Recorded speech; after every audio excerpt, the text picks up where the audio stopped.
Ela trocou meu coração por um cheque gordo, mas o destino tem um jeito cruel de acertar as contas. Eu sou Daniel, e essa é a história de como minha vida desmoronou e, aos poucos, se reconstruiu sobre as cinzas de uma traição. Não é uma história bonita, mas é minha, e vou contá-la como se estivesse sentado com você, tomando um café, deixando o peso sair do peito. Eu tinha 28 anos quando conheci Mariana. Ela era o tipo de mulher que fazia o mundo parar, cabelo castanho ondulado, olhos que pareciam guardar segredos, e um sorriso que me fazia esquecer qualquer problema.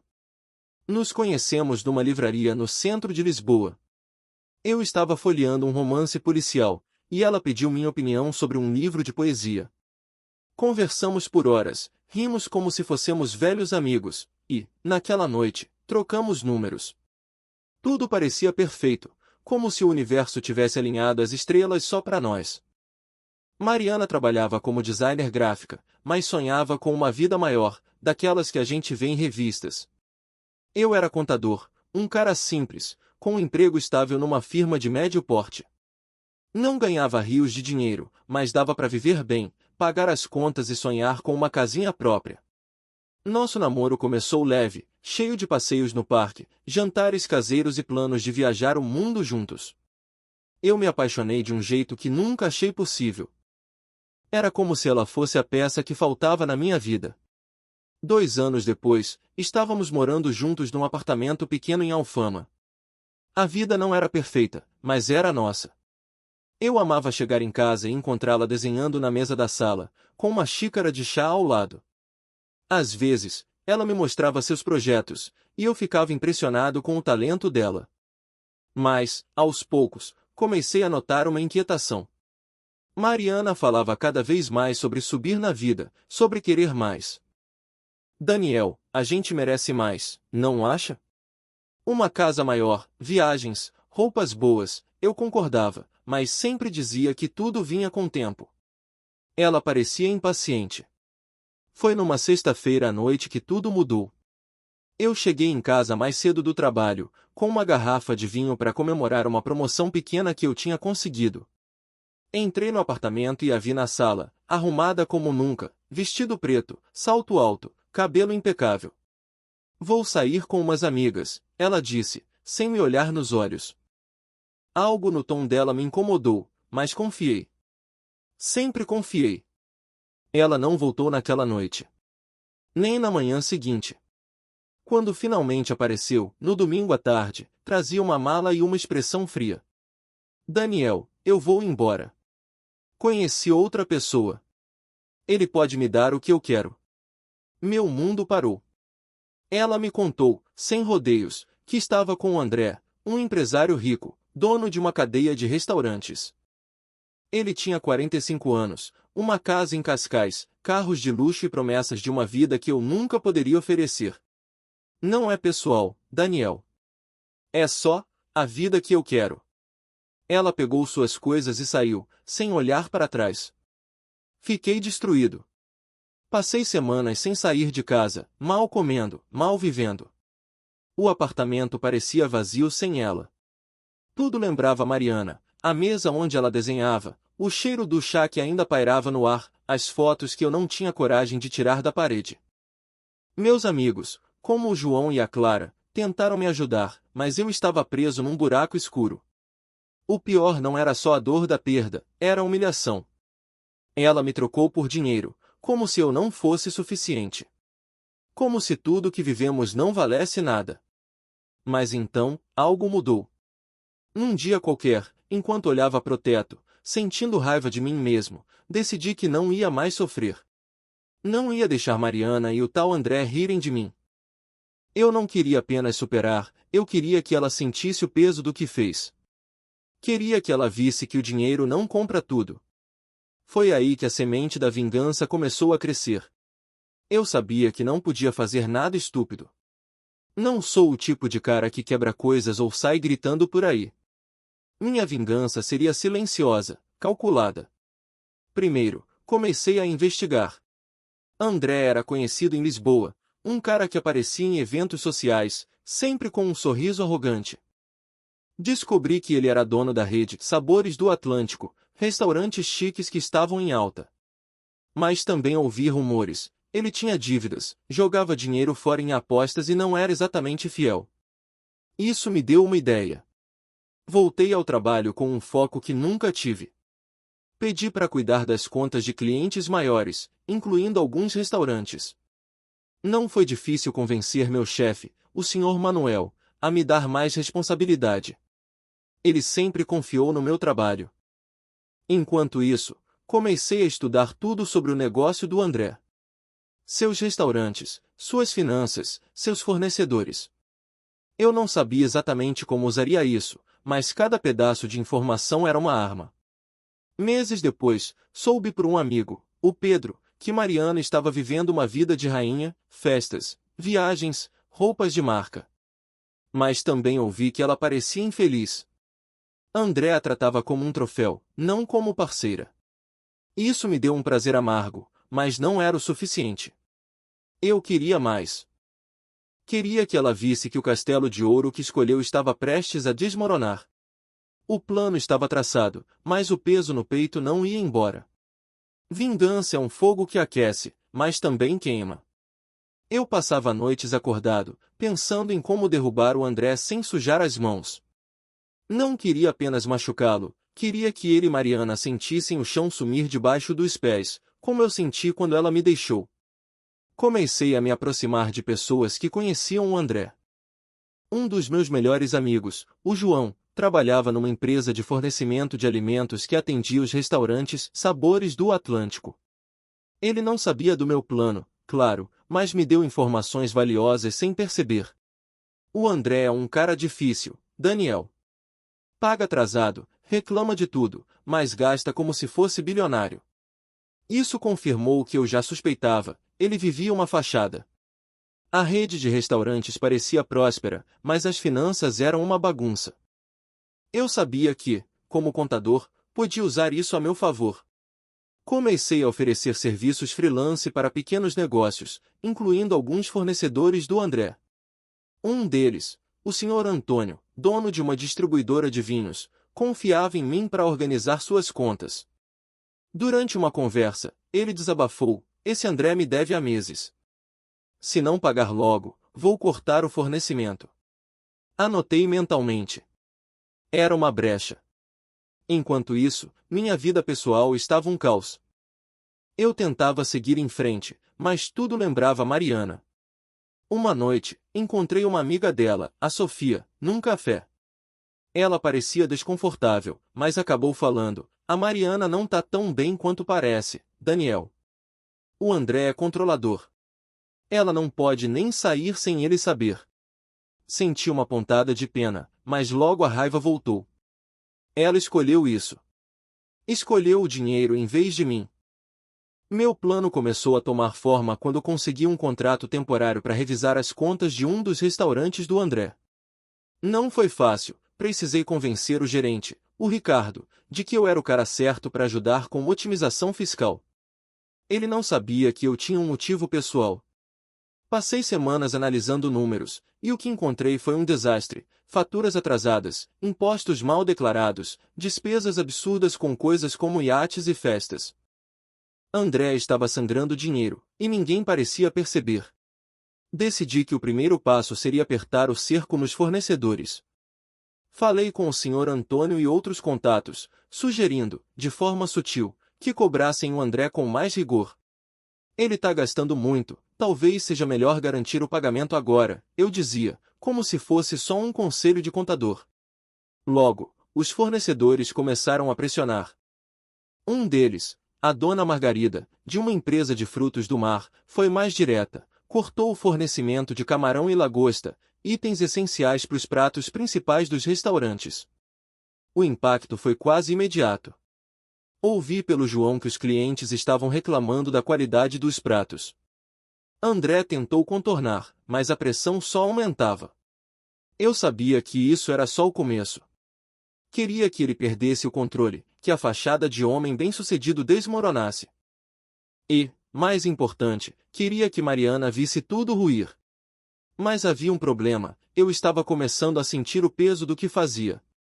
Cada passo que eu dava me afastava do cara que eu era antes. Eu não queria ser o vilão, mas a raiva me empurrava. Às vezes, olhava no espelho e não reconhecia o Daniel que via. Será que valia a pena? Será que destruir a vida deles me traria paz? Não tinha certeza, mas já tinha ido longe demais para parar. A cada golpe que eu dava, sentia ele voltando contra mim. Vingança é como cavar um buraco. Você começa querendo enterrar o outro, mas às vezes é você quem cai dentro. Meu plano estava funcionando, mas o custo emocional era alto. Eu via o André se afundando, e isso me dava uma satisfação fria. Mas também me fazia questionar quem eu estava me tornando. Os restaurantes do André começaram a sofrer. 2 deles, no centro de Lisboa, já estavam com cardápios reduzidos por falta de ingredientes. O João me contou que os funcionários estavam nervosos, com salários atrasados. André aparecia menos, e quando aparecia, estava irritado, gritando com gerentes como Ricardo. Eu sabia que era minha influência nos fornecedores que estava causando isso, mas mantive minha fachada de contador discreto. Enquanto isso, comecei a ouvir mais sobre Mariana. A Sofia, que agora me via com pena, disse que ela estava diferente. Ela não ri mais como antes, Daniel. Acho que percebeu que o André não é quem ela pensava. Parte de mim queria acreditar que ela estava arrependida, mas outra parte não se importava. Ela fez sua escolha, e agora ia lidar com as consequências. Decidi dar um passo mais arriscado.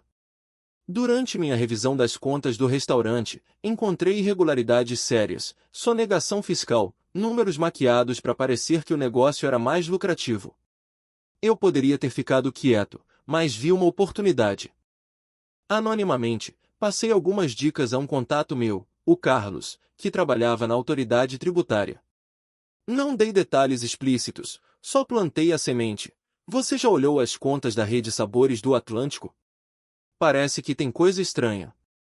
Carlos era curioso por natureza, e eu sabia que ele ia investigar.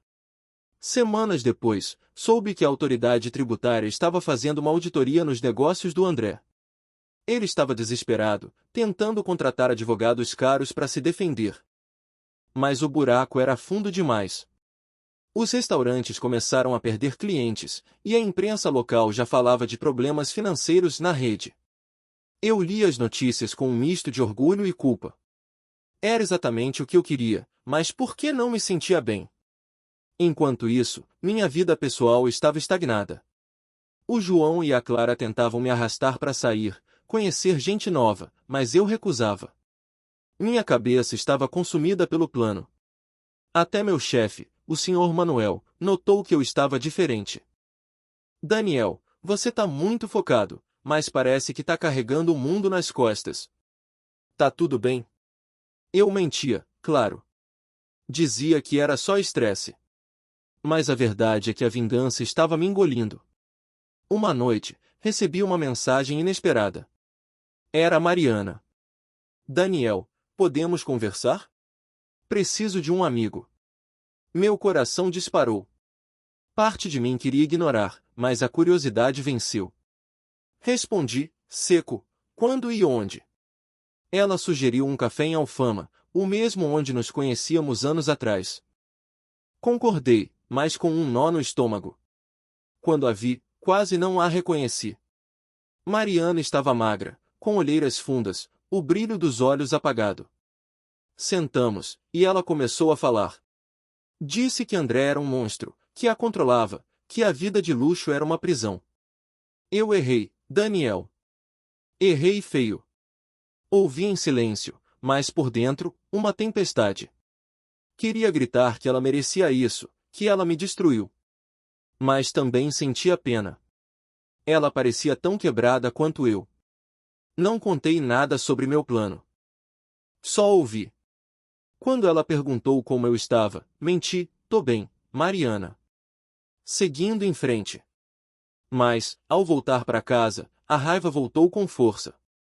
Ela queria minha pena agora? Depois de tudo? Decidi que não ia parar. O plano seguiria, mais frio, mais preciso. O castelo do André estava desmoronando, mas o meu também rachava. Eu queria que ele perdesse tudo, mas cada passo me fazia sentir menos humano. A vingança é um veneno que você toma esperando que o outro morra. E eu estava bebendo doses cada vez maiores. A auditoria da autoridade tributária estava apertando o cerco. 2 restaurantes do André fecharam as portas, e a imprensa agora falava abertamente de falência. O João, que ainda trabalhava com os fornecedores, disse que André estava vendendo carros e até a casa em Cascais para pagar dívidas. Eu sorria por dentro, mas o peso no peito não aliviava. Mariana tentou me contatar de novo, mas ignorei. Não queria ouvir mais lamentações. Ela escolheu aquele caminho, e eu não ia ser o idiota que a salvaria. Meu foco era o André. Descobri, por meio do Ricardo, que ele estava tentando salvar o negócio com um investidor novo, um cara chamado Miguel, dono de uma rede de hotéis. Miguel era conhecido por ser exigente, então decidi dar um empurrãozinho. Fiz contato com o Miguel, me apresentando como contador freelancer. Ofereci uma análise gratuita das contas do André, dizendo que era para ajudar na decisão de investimento. Ele aceitou. Passei dias organizando um relatório que mostrava, com números claros, o quanto o negócio do André era um desastre: dívidas, processos trabalhistas, fornecedores abandonando o barco. Entreguei o relatório com um sorriso profissional, mas por dentro, eu sabia que era uma bomba. Miguel desistiu do investimento. Sem ele, André não tinha como salvar os restaurantes. A rede Sabores do Atlântico estava oficialmente falida. Vi fotos dele nas redes sociais, com o rosto abatido, saindo de um dos restaurantes fechados. Mariana aparecia em algumas, mas parecia um fantasma, sempre ao fundo, sem sorrisos. Enquanto isso, minha vida estava desmoronando de outra forma. O Sr. Manuel, meu chefe, começou a desconfiar de mim. Daniel, você está envolvido com coisas que não me contam tudo, né? Essa história com os restaurantes do André tem algo pessoal aí. Ele não tinha provas, mas era esperto. Tive que jurar que era só trabalho, mas ele não parecia convencido. A culpa também crescia. Eu via o João e a Clara, meus amigos, vivendo suas vidas, felizes, enquanto eu me afundava na obsessão. Tentei sair com uma colega de trabalho, a Inês, mas não conseguia me conectar. Minha cabeça estava sempre no plano, na próxima jogada. Até que, numa noite, recebi uma ligação da Sofia. Daniel, a Mariana tá mal. Muito mal. Ela terminou com o André, mas tá sem nada. Sem casa, sem dinheiro. Tá morando com uma prima. Senti um vazio. Era o que eu queria, não era? Ver os dois destruídos? Mas por que não senti alívio? Por que parecia que eu tinha perdido tanto quanto eles? Decidi que precisava ver Mariana uma última vez. Marquei um encontro, no mesmo café de antes. Queria olhar nos olhos dela e entender o que sobrava de nós dois. O fim estava próximo, mas eu ainda não sabia quem realmente pagaria o preço. Quando vi Mariana de novo, algo dentro de mim quebrou. Ela estava sentada no canto do café, com uma xícara intocada na frente, o rosto marcado pela exaustão. Eu queria sentir raiva, mas só sentia um vazio que não explicava. Daniel, eu não sei mais quem sou, ela disse, com a voz tremendo. Contou que André a expulsou quando as coisas desmoronaram. Ele a culpava por tudo, dizia que ela trouxe má sorte. Mariana estava sem trabalho, sem dinheiro, morando de favor na casa de uma prima, a Rita. Eu achei que o dinheiro ia me fazer feliz. Mas olha para mim agora. Ouvi em silêncio, lutando contra a vontade de consolá-la e a raiva que ainda queimava. Você me deixou, Mariana. Por ele. Por dinheiro. Minha voz saiu mais dura do que eu queria. Ela baixou os olhos, e uma lágrima caiu. Eu sei. E vou carregar isso pro resto da vida. Saí do café com a cabeça girando. Parte de mim queria parar tudo, deixar os dois em paz. Mas outra parte, a mais escura, dizia que eu precisava terminar o que comecei. André ainda tinha um último restaurante, uma última chance de se reerguer. Eu não podia deixar isso acontecer. Voltei ao trabalho com um plano final. O último restaurante, em Belém, dependia de um contrato com uma grande rede de eventos. Se perdesse esse contrato, era o fim. Fiz contato com a responsável pelos eventos, a dona Teresa, e, mais uma vez, usei minha posição de contador. Mostrei a ela, com números cuidadosamente selecionados, que o restaurante do André não era confiável. Há riscos financeiros sérios, dona Teresa. Talvez seja melhor escolher outro parceiro. Ela agradeceu e, dias depois, o contrato foi cancelado. André estava acabado. A imprensa noticiou a falência total da rede Sabores do Atlântico. Ele sumiu de Lisboa, dizem que foi para algum lugar no interior, tentando recomeçar. Mariana, pelo que soube, conseguiu um emprego como freelancer, mas vivia com dificuldade. Meu plano tinha funcionado. Eles perderam tudo, como eu queria. Mas a vitória era amarga. Eu não senti alegria, só um vazio maior do que nunca. O João me chamou para conversar, preocupado. Daniel, você tá diferente. Parece que perdeu uma parte de você. Ele estava certo. A vingança me deu o que eu queria, mas também me tirou algo. Minha paz, talvez. Minha humanidade. O preço da vingança é sempre mais alto do que você espera. Eu achava que derrubar André e Mariana me faria sentir inteiro de novo, mas estava errado. A cada passo do meu plano, eu perdia um pedaço de mim. Agora, com tudo acabado, eu me perguntava, e agora? O que sobrou? Tentei voltar à vida normal. Voltei a sair com o João e a Clara, aceitei o convite da Inês para um jantar. Mas nada parecia certo. Eu sorria, conversava, mas por dentro, era como se uma parte de mim tivesse ficado presa naquele apartamento em Alfama, com as memórias de Mariana. O senhor Manuel, meu chefe, me deu um aumento, elogiando meu trabalho, mas até isso parecia vazio. Uma noite, encontrei a Sofia por acaso num bar. Ela me olhou com uma mistura de pena e curiosidade. Você sabe que a Mariana tá tentando se reerguer, né? Ela fala de você às vezes. Diz que você era o melhor que ela tinha. Aquelas palavras me acertaram como um soco. Eu não queria ouvir isso. Não queria sentir nada por ela. Mas senti. Decidi que precisava fechar esse capítulo. Escrevi uma carta para Mariana, algo que nunca entreguei. Nela, coloquei tudo, a dor, a raiva, o amor que ainda existia, mesmo que eu odiasse admitir. Escrevi sobre como planejei cada passo para derrubar o André, como usei meu trabalho, meus contatos, tudo. Mas também escrevi que não me sentia melhor. Que a vingança não consertou nada. Quebrei a carta em pedaços e joguei fora. Comecei a fazer terapia. A doutora Helena, minha terapeuta, me ajudou a enxergar que a vingança foi minha forma de tentar controlar a dor, mas que, no fim, só me machucou mais. Você precisa perdoar, Daniel. Não por ela, mas por você. Perdoar parecia impossível, mas comecei a tentar. Não por Mariana, mas para me libertar. Meses depois, soube que Mariana tinha conseguido um emprego fixo numa agência de design. Ela estava se reconstruindo, aos poucos. André, por outro lado, nunca mais apareceu. Dizem que abriu um bar pequeno no Alentejo, mas ninguém sabia ao certo. Eu não me importava mais. O fogo da vingança tinha apagado, e agora eu precisava encontrar um jeito de viver comigo mesmo. A vida segue, mas as cicatrizes contam a história.